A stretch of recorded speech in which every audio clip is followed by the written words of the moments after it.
I wanted to take this time to talk about the difference between the mind and the self. Whenever people refer to themselves, they are referring mostly to the mind and its contents. Whenever thoughts appear in the mind, the opinions that appear, the memories, the belief systems, they seem to be attached to a heavy amount of identification. But I'd like to today distinguish between the mind and its contents and the true self in an attempt to facilitate in your liberation, in an attempt to liberate you from the mind and its contents. We are not trying to get rid of the mind. We are not trying to lose our mind. That would be funny because people would refer to us as someone who has lost their mind, which isn't so good.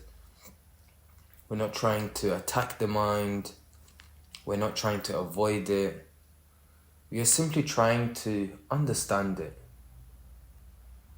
Understanding transcends everything.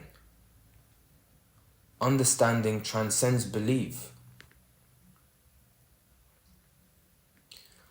And so we will do this by the method of introspection or self-inquiry. We will observe any movement that takes place. And eventually we will hopefully create a wider sense of space through which we can observe these movements and activities. I'm talking about movements and activities within us, within the mind, and also movements and activities outside of us, and eventually hopefully see that there is actually no distinguishment between what's outside and inside. There just is.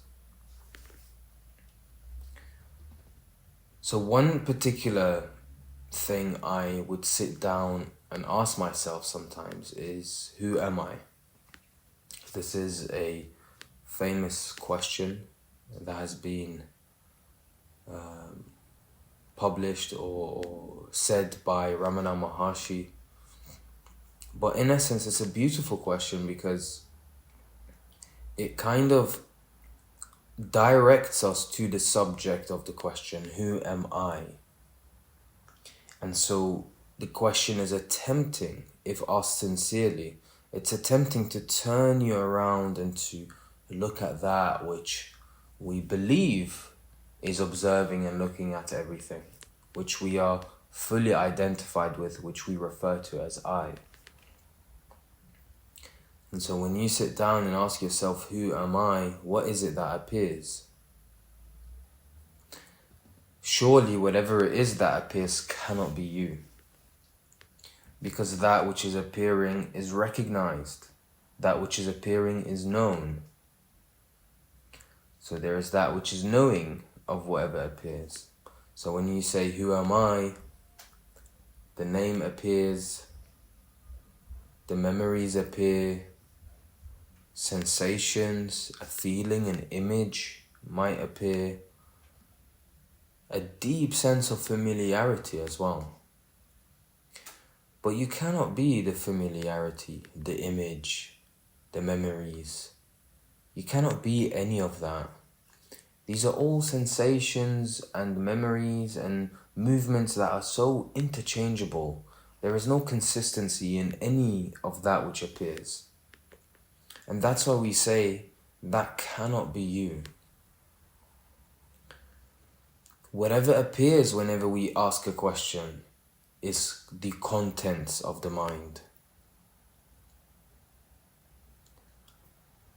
And so the distinguishment between the mind and the self happens once we understand and recognize that there is that which is in the observance, in the knowing of whatever appears in reality. Whatever it is that appears within reality, this can be defined. It can be objectified. It's inconsistent, it moves, it's interchangeable.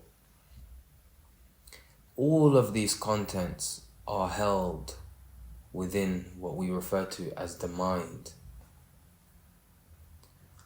And so really, all the self is that which is recognizing or knowing that there is the mind and its contents.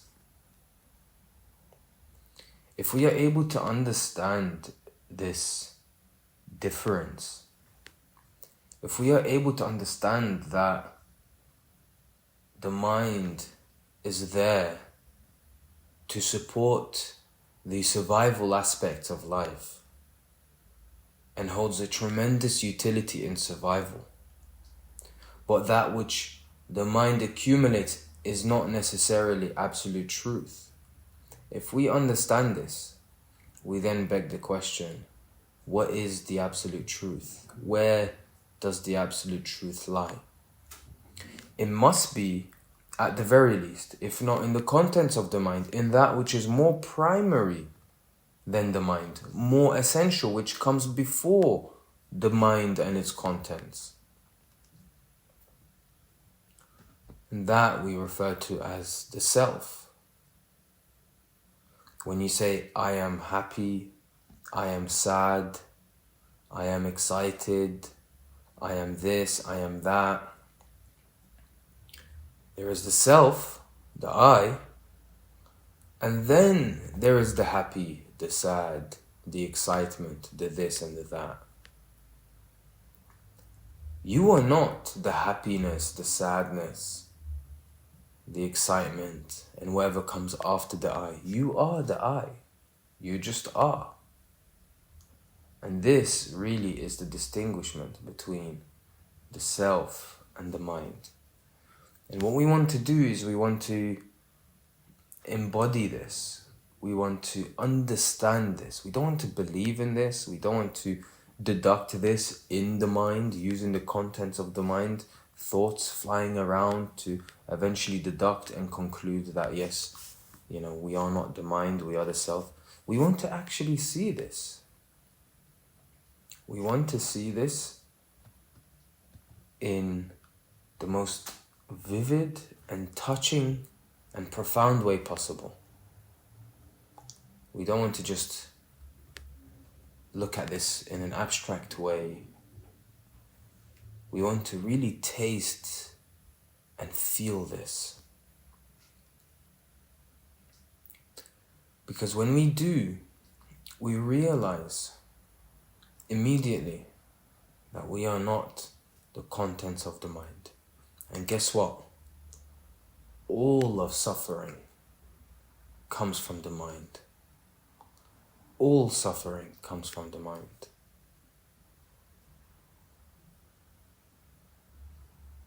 And we can look at this even more closely in a microscopic way. If I'm walking on the street and X person comes up to me and says something not so pleasant. Now, that which interprets what this person says is the mind and its contents. The mind and its contents and its languages and its experience and its memories will create an understanding and a conclusion of what this person has said. And once the mind has deducted and concluded that what this person has said is unpleasant, there is now the reaction. The reaction of maybe anger or sadness. And so what ends up happening is, if this reaction is acted upon, what this means is we are fully identified with the mind, its contents, and its definitions.